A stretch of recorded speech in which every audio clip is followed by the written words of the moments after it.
Assalamualaikum warahmatullahi wabarakatuh. Anak-anakku kelas 5 yang sholih dan soleha, anak-anak sehat selalu ya. Alhamdulillah anak-anak, Ustazah doakan kalian selalu semangat dalam belajar dan selalu dalam lindungan Allah Subhanahu wa ta'ala. Amin ya rabbal alamin. Anak-anak, kita masih belajar di tema 9 subtema 3 tentang manusia dan benda di lingkungannya. Untuk hari ini kita belajar muatan pelajaran SBDP.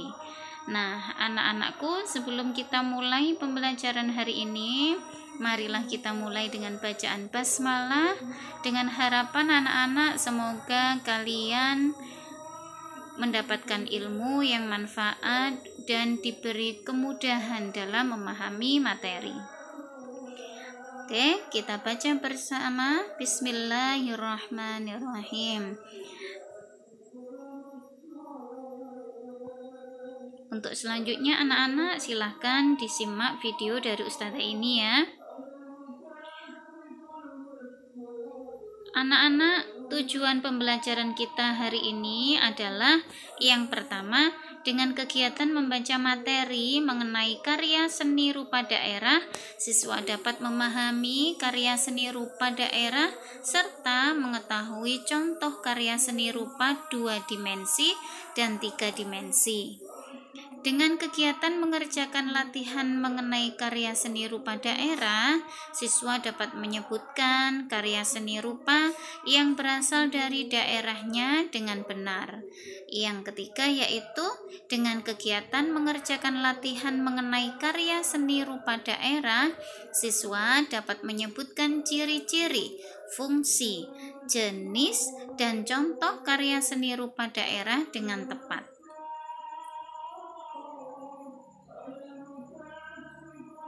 Nah, sekarang kita mulai pembelajaran tentang karya seni rupa. Perhatikan baik-baik anak-anak, seorang yang sedang membatik ya. Batik merupakan salah satu hasil karya seni rupa daerah. Seni rupa daerah memiliki suatu ciri khas dari latar belakang sejarah suatu wilayah. Oleh karena itu, seni rupa daerah memiliki perbedaan dengan karya seni daerah lain. Karya seni rupa daerah dipengaruhi oleh corak seni tradisional. Nah, jadi karya seni rupa masing-masing daerah pasti berbeda karena mempengaruhi atau dipengaruhi oleh corak seni daerah itu sendiri.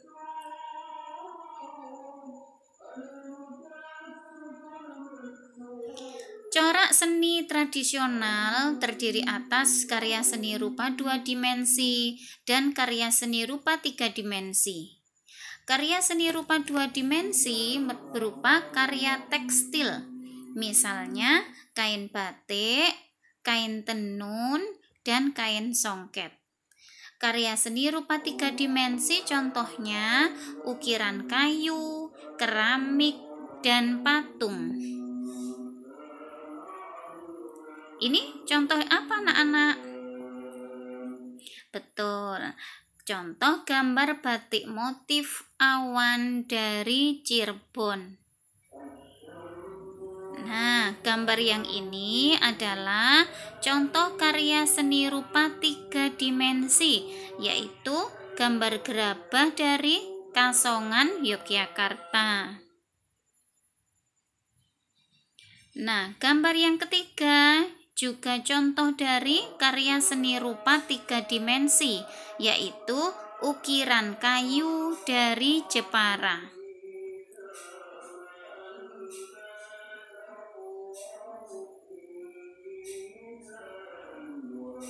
Karya seni daerah bercorak tradisional, biasanya menggunakan motif yang bersifat turun-temurun atau selalu sama dengan sebelumnya.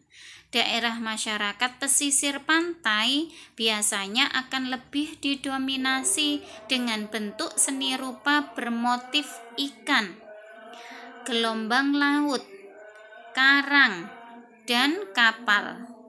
Sementara daerah masyarakat pegunungan akan lebih didominasi dengan bentuk karya seni rupa bermotif buah, pepohonan, bunga, dan hewan-hewan.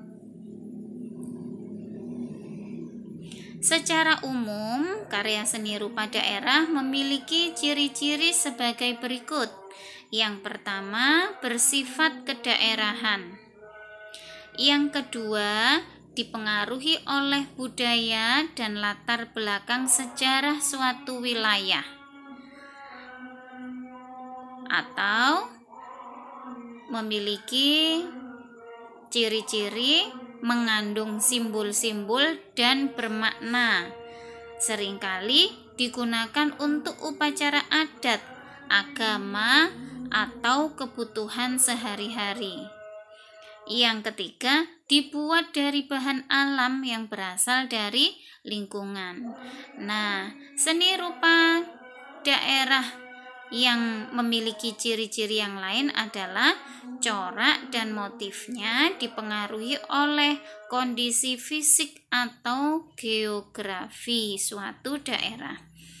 Dipengaruhi juga oleh corak seni tradisional masyarakat setempat. Fungsi karya seni rupa daerah dibedakan menjadi fungsi individual dan fungsi sosial. Apa itu fungsi individual?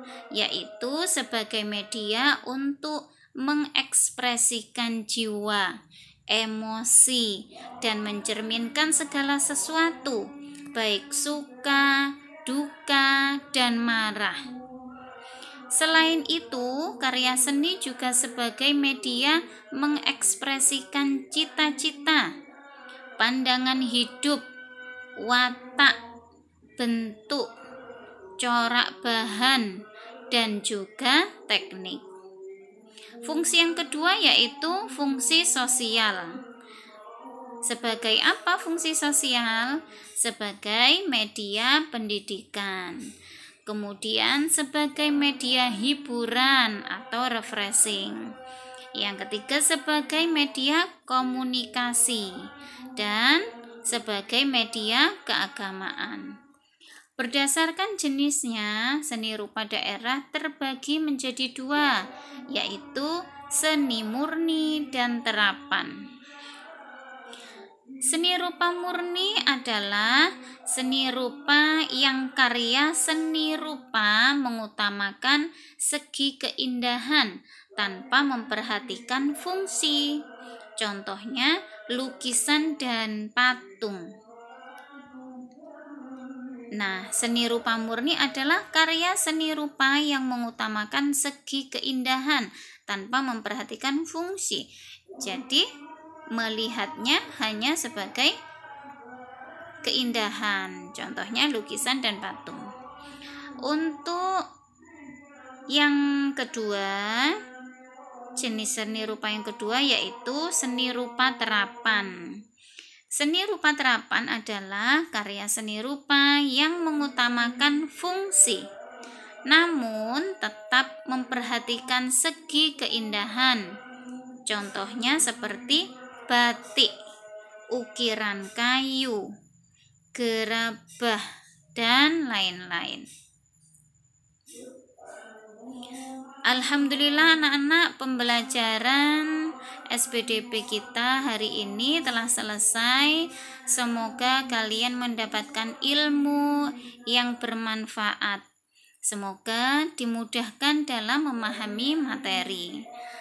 Oke anak-anak, sekian dulu dari Ustazah. Kita sambung dengan video berikutnya. Wassalamualaikum warahmatullahi wabarakatuh.